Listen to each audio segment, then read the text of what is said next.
soo dhawaada gabadhan waxay go'aansatay inay nin iska dhigto sababtana wax kale ma ahan shaqadii ay jecleeda loo diiday maadaama ay gabar tahay habeen iyadoo qolkeeda hurdiisa ayaa waxa u soo galay hooyadeed waxay ku dhehaysaa waxa jira meel gaariyaasha lagu sameeyo oo gurigeena u dhow inta baxid or soo fiirina shaqo ku siinayaan iyo in kale isla subaxdiiba intay soo baxday waxay imaanaysaa meeshii gaariyaasha lagu sameeyay midkana wuxuu weydiinaa maxaa ka caawiya waxay ku dhehaysaa waxa maqlay inay meeshan shaqo ka banaan tahay anigana waxa rabaa inaan makaanika noqdo midkan intuu yaabo markuu hadalkaas maqlo wuxuu wacaa midkii boosiisa wuxuu u sheegay gabadhan inay rabto inay makaanika noqoto midka booska isaga xitaa wuu yaaba markuu hadalkaas maqlo gabadhan wuxuu ku dhahay iga raali noqo shaqo ma ku sii kari macaamiisheedu ma ku aaminayaan intaasna wuxuu raacinaa gaari ay gabar sameeyay qof isku aaminaya ma laha kadib gurigeedii intay dib ugu soo laabataa hooyadeed waxay weydiinaysaa ka waran shaqadii ma soo heshay waxay u sheegaysaa inay xitaa sii waayeen fursad ay ku soo bandhigto xirfadeeda kadib waxay go'aansatay inay nin iska dhigto maadaama aysan ka maarmin shaqadan ay yaraanteedii jecleed hooyadeed jikada ugu soo galaysaa iyadoo codkeeda waaweyn ka dhigaysa sida nimankii hooyadu markay aragto go'aanka ay gabadheeda qaadatay niyadda ma ka jibinayso taas bedelkeeda way ku dhiirigelinee waxayna ku dhehaysaa kuwii shaqada kuu diida laftirkooda ku laabo isla subaxdii xigtaba meeshii imaanaysaa midkii shaqaalaha ay joogana wuxuu ku dhahaa soo dhawaa mudane maxaa ka caawiya waxay u sheegay inay aragtay inay meeshan shaqo ka furan tahay ayna xiiseynayso haaho ku dhahaa waa saxan tahay qof shaqaalaha waa raadinayna midkii booskiisa ahayo u waca midka booska gabadha wuxuu ku dhahaa muddo asbuucaha ku siinayna oo aan xirfadaada ku tijaabinayno haddii aan ka helana waa ku qaadanaynaa midkii shaqaalahana wuxuu ku dhahaa intaa wadid waxaa soo kala tustaa shaqada looga baahan yahay inuu qabto xoogaa kadib iyagoo meeshan ku sheekaysanayay waxay u sheegaysaa inay shaqadan yaraanteedii ku riyo jirtay sababta markii uu weydiiyey waxay ku dhehaysaa aabbahay makaanika ahaa jiray yaraanteediina xirfadan uu isoo baray kadib uu dhintay wax yar kadib naagtana intay u timaado wuxuu ku dhahaa soo dhawo marwo maxaa ka caawinaa waxay taagan tahay xoogaa ka hor gaarigayga anoo wado bareega ka hilaabay ka waran marka labadeena haddii aan shukaansi isku raacno discount mii sameeyne wuxuu ku dhahaa ama ay ku dhahay iga raali noqo waxaas aniga ma samayn karo midkii shaqaalaha wuxuu taagan yahay adiga maxaa ka qaldan fursadda ma ka faa'iidaysatid ugu dambeyn waxay keensanayaan marsi ah aniga gabar saaxiib ah leeyahay kadib midaan meeshii isaga tagaysaa midkii shaqaalahana waa kana uu soo istaagaa wuxuu ku dhahaa adiga xitaa haddii aad leedahay gabar saaxiib ah lama sheego fursadda hadday ku soo martana waa laga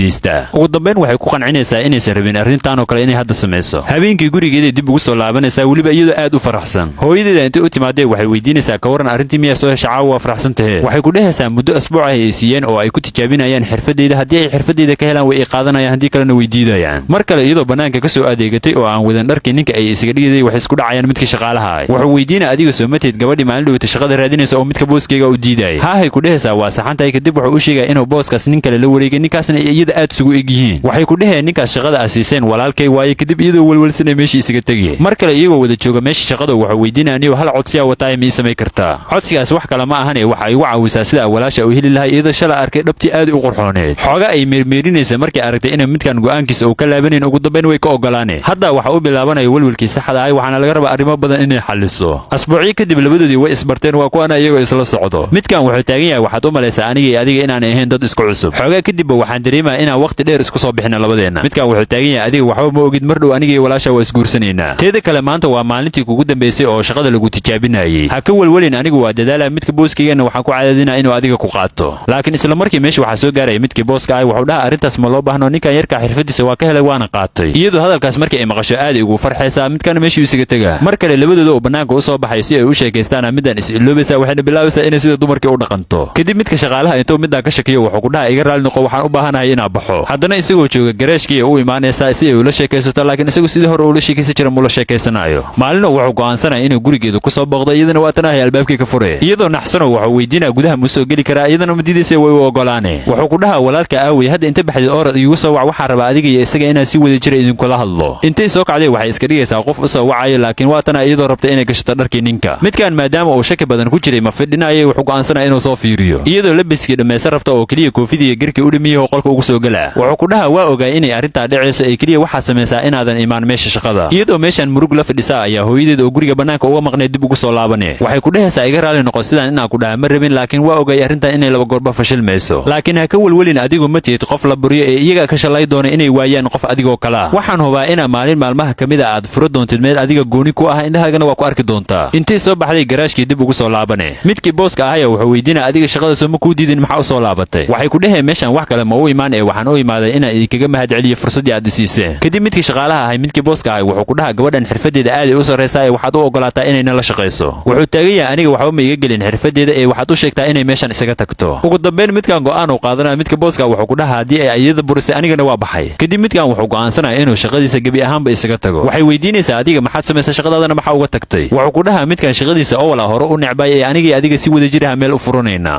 waqti yar kadib waa kuwaana iyagoo xariga ka wada jaraya meel ay si gooniya u leeyihiin muuqaalkan intaasoo ku ekaaya hadda halkaasoo gaarta leegnoosa soo dhawaada naagtan lacag intay soo qaadatay gabadhan yarta oo ruutiga wadada ku iibinay horteeda ku daadaadine ayadana waa tanahay markay lacagta aragto dhulka ka aruurine kadib waxay dhehaysaa lacagtan aad ay u badan tahay hooyaday daawadeedana way ku filan tahay laakiin waxay soo xasuusanaysaa inaysan lacagtan iyadoo iska lahayn oo ay kaliya dhulka ka heshay maadaama ay naagtii lacagta iska leedahay gashay guri meesha u dhawaa waxay go'aansanayaan inay u geyso lacagteeda xoogaa kadib gurigeedii timaada waa tana iyadoo albaabka gargaraacayso iyadii albaabka kama furayso taas bedelkeeda waxaa ka furaya mid shaqaala waxay weydiinay adiga maxaad rabtaa haddii aad lacag rabtid ogow ma hayno mayay ku dhehaysaa waxaas ma u baahni ee naagtii guriga iska leed ma joogta alaabka dhunta u wadaaye waxay taagan tahay ma ujeedidoo meeshan way qoyan tahay waa tirtiraaye ee idhiib haddii aa wax u haydid aniga u geynaaye iyadana waa tan ahay intay lacagtii soo bixiday waxay ku dhehe lacagtaana wadada uga soo dhunta ee ordu gey midda guriga iskale meeshaanay ka dhegaysanaysa wax walba oo dhex maraya midda shaqaalaha iyo gabadha yarta midaan gabadha yarta intay lacagta ka daftay waxay ku dhehaysaa adiga fasaxa tahay waa iska bixi kartaa aniga u geynaayo middii guriga iska lehed meeshaanay ku dhuumanay ma rabta inay midaan kala aragto kadib keligeeda isla hadlaysa waxay taagan tahay wax badan waa soo shaqeeyey laakiin maanta shaqaalanimo igu dambayso ugu dambayn maanta waxaan awoodaa in aan gato waxyaaba aan hore u awoodin dhar qaaliyahan ka bilaabaa dahabna wax ku xijina xoogaa ay isla hadleeda intay jeebka lacagta gashatay meesha isaga tegey midaan waxay rabtay inay ogaato daacadnimada gabadha yarta laakiin waxay ogaatay khiyaanada shaqaalaha dhinaca kale midaan oo dheheeda maanta igu dambayso inaa gurigeeda hagaajiye u imaanay waxay weydiinaya xoogaa ka hor waxaan maqlay qof albaabka garaacaya dad miya aniga ii imaaday kulaha adiga qofna musan ku imaan ee waxa imaaday qof tuugsanaya anigana waxaan ku dhahay iska bax kadib iyadu intay iska dhigto qof hadalkeeda fahmay waxay u tilmaamaysaa inay sariirta si fiican u hagaajiso dhinaca kale gabadha yarteed markii ay meeshii ku soo laabatay waxay weynaysaa bahashii ay ku iibinaysa rootiga xoogaa kadib iyadoo meeshan iska fadhido oo isaga fikiraysaa waxaa u imaanaya midii guriga iska lahayd waxay ku dhehaysaa xoogaa ka hor gurigaaga aaday si aan kuugu geeyo lacag aad adigu iska lahayd lacagtu intay meeshan kaaga dhacda anigu qaaday waxaa u dhiibay gabadha shaqaalaha ku ahe ma aragtay waxay ku dhehaysaa anigu wax lacagaan arka mala gabadhaasna waxna maysan ii dhiibin kadib midda yar midaan waxay ka codsanaysaa inay hadalkeeda aaminto waxay ku dhehay hadalkaaga waa ku kalsoonahay waanu ka aaminsanahay lacagtaas aniga maysan iga dhicinay si ula jeedaa u tuuray marar badanaa waxaan arkay adigoo meeshan rooti ku iibinaya aniguna waxaan go'aansaday inaan ku caawiyo anigoo rabay inaan ogaado daacadnimadaada ayaa waxaa ogaaday midda shaqaalaha inaysan daacad ahayn marka hadda inta soo baxayd kaala tuuganimadeeda ku soo cadday kadib labadooda way soo raacayaan middii shaqaalaheed oo rabta guriga dhan inay isaga tagtay ka hor imaane waxay weydiinaya wakhtigaaga ma la gaarin halkee u socotaa waxay ku dheheen mar hore inaan kuu sheegaa la rabay laakiin waa kaa iloobay familkayga ii waceen waxay ii sheegeen inay xaalad degdega jirto anigana waxaan go'aansaday inaan u tago mar labaadee waxay weydiinaya ma waxaa jiro qof aniga ii imaaday oo ii keenay lacag aniga iga dhuntay waxay taagan tahay maya qof kuu yimaada ma jiro keliya gurigan waxaa yimaado kuwa tuugsanayo anigana waxaa u sheegaa inay iska baxaan ka warranay ku dhehaysaa waxaa jira gabar yar oo aniga lacag ii keentay oo adiga iigu kaa dhiibtay kulaha oo aniga miyay lacag ii dhibtay war waxaas been waaye carruurta ayaantan jirto waxay barteen baraankii inay kugu ciyaarayaana laga yaabaa kadib midaan waxay ugu wacaysaa gabadhii yarteed waxay weydiinaysaa qoftaa lacagta u dhibta midaan miya haahay ku dhehaysaa waa saxantaa iyadaa waxay ugu tiri aniga u geynayo kadib calaacalay bilaabaysaa iyadoo dhehaysa gabadhaan yartaa miya aaminaya anigoo intaasna kuu shaqaynayana miya aaminaysid boorsaday wadatay ka qaadaysaa kadib waxaa ka soo daadanaya lacagtii oo dhan waxay taagan tahay aniga ma aqaanin siday boorsadan lacagta ku soo gashay laakiin midaan hadalkeeda ma sii dhegaysanayso ee gurigii iyo shaqadaba way ka burinee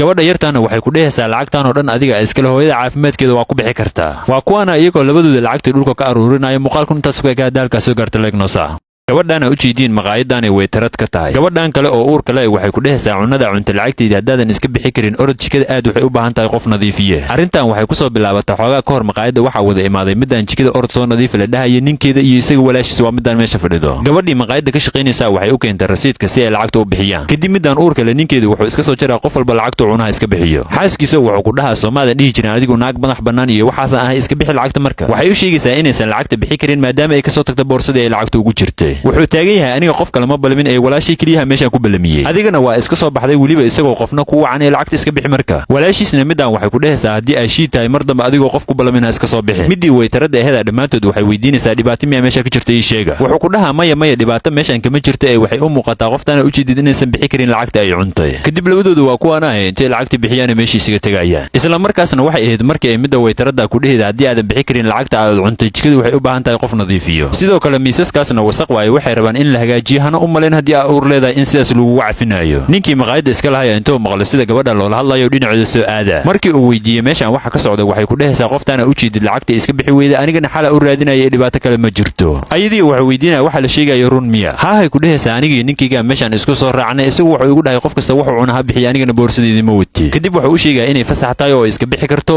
laakiin iyadaa diidaysa waxay ku adkaysanaysaa inay howl qabato si ay diinta isaga guddo asaguna wuxuu ku dhahaa haddii ay sidaas tahay waxaa nugu caawisaa in inaa alaabta noo dhaqda maadaama aan laba nahnay. markii ay ogolaato xoogaa kadib iyadoo howsheeda wadata ayaa waxa u imaanaya midii waytarada ahayd. wax kalena maysan ugu imaan oo waxay rabtaa inay ku baashaasho. mar kale iyadoo bannaanka qashin ku soo daadisay ka hor imaanaysaa wax kalena ma ka rabtay waxay rabtaa inay howlo kale u tiltilmaamto. ninkii maqaayadda iska lahay marka u yimaado waxay bilaabaysaa inay meesha isaga cararto. habeenkii markii la gaaray waatana iyadoo gurigeedii dib ugu soo laabatay. midkaana wuxuu ku dhaha ugu dambayn ma imaatay waxaan u maleeyay inaa maqaayadda dhex degtay. si kastaba ha ahaatee hadda inta baxday xoogaa casho orod iisoo kari gaaja ay heesee. waxay ku dhehaysaa adiga maxaa kaa qaldan maalinteedoo dhan waxaa ku soo dhammaystay miisis titrow iyo alaab dhaqow. adigoo og in adiga iyo walaasha ay sidaas igu sameedeena waxaa dhehaysaa orod casho iisoo kari. wuxuu taagan yahay adiga waxaa kuu wanaagsan inaa ii mahad celiso maadaama saacaddan imaatay inaan guriga kaa buryi ahayd. midii walaashiisa aheed intay soo baxday waxay u sheegaysaa inay xoogaa maalmo walaalkeed la sii joogi doonto. midkan intuu soo istaago wuxuu ku dhaha anaga gaajaanaysa hadda inta baxday orod cashada noo soo kari. maalin kale gurigay dib ugu soo laabanay iyadoo boorso wadata isna wuxuu weydiinaa waxa ii sheegtaa boorsada maxaa ku jiro. waxay ku dhehaysaa boorsadan wax kale ma ku jiraan ee waxaa ku jira alaabtii uu u baahnaa cunuga yarka marka uu dhasho. wuxuu taagan yahay adiga lacagta maxaa u khasaarinaya cunugan weli muusa dhalan markii uu dhashaa loo soo gadaa. waxay u sheegaysaa in loo baahan yahay inay isbitaal aadaan si ay u soo ogaadaan cunuga xaaladiisa. wuxuu ku dhaha runtaada miya midaas xitaa lacag khasaaris waaye ee iskadaa cunugan isagaa iska dhalo doonee. intuu soo baxay waa kana isagoo la jooga midii waytarada ahayd maqaayaddana wuxuu u imaaday si uu iyada nambarkeeda u helo. waxay ku dhehaysaa maalin dhaweyta xaaskaaga maqaayadda si wanaagsan ay uga shaqaysa midka booskaygana wuxuu u muuqday inuu iyada ku haysto. laakiin isla markii labadoodiiyaa meesha imaanaya midkaana markuu arko meesha isaga carara. iyadii intii u timaaday waxay u sheegay inay indhaheyda waxay ku aragtay ay sax yihiin. isla maalintii xigtaba alaabteedii intay qaadataa midkaa wuxuu weydiina halkay u socotaa. waxay ku dhahay gurigaan adiga iyo walaasha ah idinkaga tegay isku dhex guursada iyadoo sii bixisa waxaa ka hor imaanaya midkii maqaayadda iska lahaay. mar labaadii midkan waxay ku dhehaysaa aniga adiga waa kala tegaynaa halkaasay nooga eg tahay waxa imaataa maxkamadda berrito. midkan wuxuu dhahaa qoftan ay haysa weyda maqaayaddeeda hal maalin ay ku kala kicisay haddana waxaa diyaar u ah inaa maamulaheeda ka dhigo.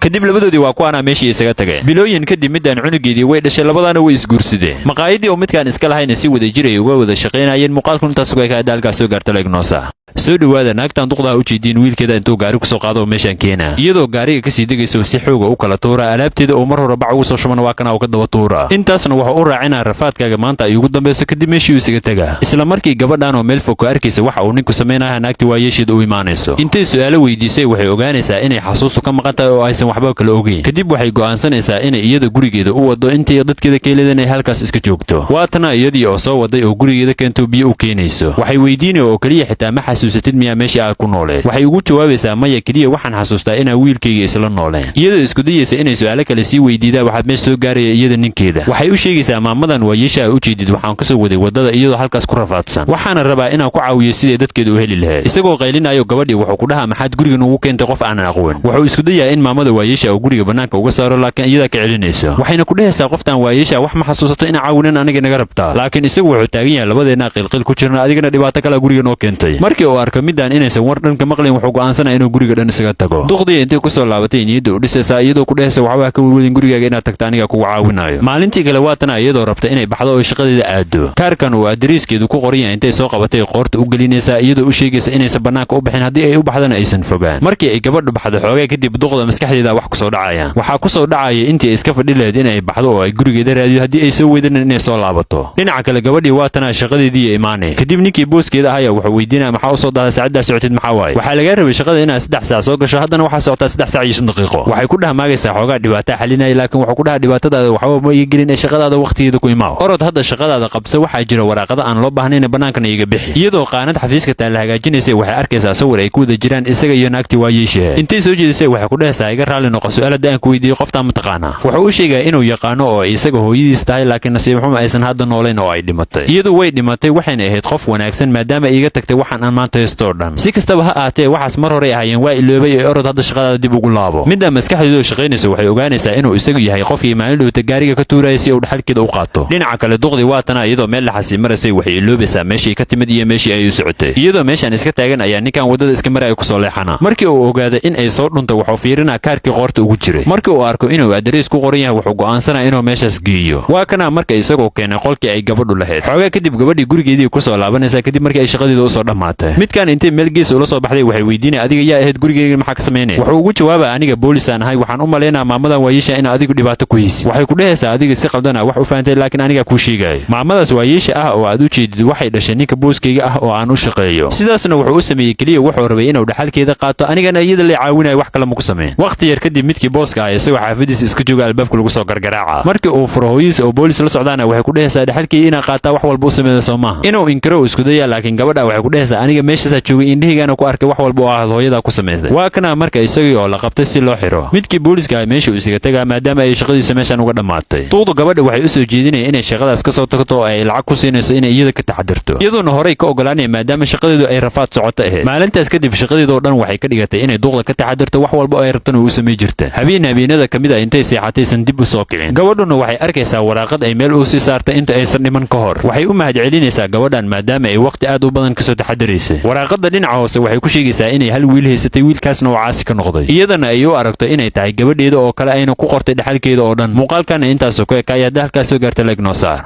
naagtan duqdaha u jeedin taajiradu ay wax xirtaan ninkan dhalinyarada inay lacagteeda ku guursato ninkan kale odaygaana waa ninkii iyada qabay isagoo dhulkan alaabtiisa ka aruursanaya ku dhacayaan waxay ku dhahayaan maana ku jeedin ay naga raali noqo isaguna wuxuu aqoonsanaa inay midaan xaaskiisa tahay kadib waxa weydiina aniga mi ay qiyaame waxay taagan tahay aniga mi ii jeedido weli dhalinyaro ahay sidoo kalena taajirada ahay sidaas darteed waxaan u qalmaa nin dhalinyaro ah oo kala kacsan sida midkana u jeedid iska baro mana u baahni nin oday ah oo dhabarku xanuunayo oo daalan oo caawimaad iga sii baahan midkii la socdo waxa weydiina adiga ma ka xishoonaysid miyaa naag duqa oo ku dhali karta inaad la socotid wuxuu taagan yahay waxaas caadi dhib male hooyadii labada ka dhigana ugu dambeyn odaga waxay u sheegaysaa inuu guriga dib ugu laabto halkaasna ay shaqo badan taalo oo shaqadaas qabto asna waa kana ahay meeshan uu iska fadhiisanaa kadib meeshii isaga tagayaan iyada iyo midkii yara xoogaa kadib isagoo meeshan iska fadhiyo xanuun dareemaya waxa uu imaanaya naagtan kaloo duqda intay ku soo leexato si ay u caawisay isaga laftirkiisa aqoonsane waxay ku dhehaysaa aniga ma ii taqaanaa waxaan ahay gabar aad jaamacadda isla dhigi jirteen markii ay yareedeen isagana xoogaa waqti ku qaadanaysaa inuu midaan soo xasuusto ugu dambeyn uu soo xasuusana cabaar ay wada sheekaysanayeen waxay weydiinaysaa adiga gaari ma leedahay aad gurigaaga ku tagto mase aniga gaarigayga kugu qaado wuxuu ku dhahaa maya aniga gaari ma lihi ee waxaad igu caawisaa midkaaga si aan gurigayga ku tago intay soo baxeen waa kuwaana gurigiisii yimaadeen wuxuu u sheegaa inuu mar labaad ku faraxsan yahay inay dib isku arkaan wanaaggeedana uu uga mahadcelina markii uu gaariga kasii degaya boorsadan yartaa uu ku iloobay markii uu guriga gudaha u soo galay wuxuu ka welwelay xaaladda oo maanta xaaskiisii kula soo kulmay xoogaa uu fakirayay kadib ugu dambeyn wuxuu go'aansanaa in gebi ahaanba duqdan gurigeeda uu isaga tago isagoo albaabka kasii baxaya wuxuu arkaya inay albaabka taagan yihiin gabadhiisa iyo ninka iyada qabo soo dhoweyn kadib wuxuu weydiinaya idinka meesha maxaa u timaadeen dhibaato miyaa jirto gabadhiisa waxay ku dhehaysaa caawa waa cawadii aad idinku cashada nugu ballamayseen miyaad ilowdeen ninkeeduna odaga wuxuu weydiinaya xaaskaagii aawa ma arkay iyada xaggay ka baxday isla markii ay ka sheekeynayeen iyadii waatana ay meeshii soo gaaray duqdan caadi maaha ninka gabadheeda qabay intee boorsadeeda u dhibtay waxay ku dhehaysaa inta qaadid qolkayga igey waa taqaanaay ninkeeda duqaana waxay ku dhehaysaa aawi cunadii aan ku dhahay diyaari ma diyaarisay haddii aadan diyaarin hadda bobsii diyaari aniga gaaja ay heese markii aad soo dhamaysidna waxaan kaa rabaa inaad ii timaadid oo xoogaa lugaha ii riixriixdid maanta waa soo daale gabadhu waxay la yaaban tahay sida aabeed loola hadlaayo jikadii u raacaysaa si ay cunada loo diray ugu soo caawiso xoogaa kadib dhammaantood waa kuwaana iyagoo dhammaystay cunadii odagu diyaarinayay odaygu waa ku caasi oo alaabta u dhaqo gabadhiisa waxay u sheegaysaa inay iyadu ku caawinayso laakiin duqa gabadheeda waxay ku dhehaysaa maya arrintaas inaad samayso looma baahno duqaan isaga shaqada qabsanaayo laakiin iyadoo hooyadeed waxay u sheegaysaa inaan loo baahnayn inay aabeed sidaan ula hadasho weliba iyadoo joogto kadib iyadoo intay qosashay waxay dhehaysaa gurigaana u jeedid waxa qarash ku baxoo dhan anigaa bixiyo qof kale ma bixiyo xitaa haddii uu isagu oday yahay aniga waxba igama gelin arrinta gurigan ka socotana weligeed sidaanay ahaanaysaa haddii uu isagu ku qanacsanayna wuu bixi karaa midkii gabadheeda qabaa wuxuu ku dhahmaagaa maadaama aa waayeeltiin shaqaale ma qabsatiin laakiin iyada waxay ku dhehaysaa adigu miga aamusi kartaa hal mar waxaan ogahay inaad adigu maalin kasta shaqo raadiso aanan weyso sidaas darteedna ay gabadheedu maalin kasta adiga ku caawiso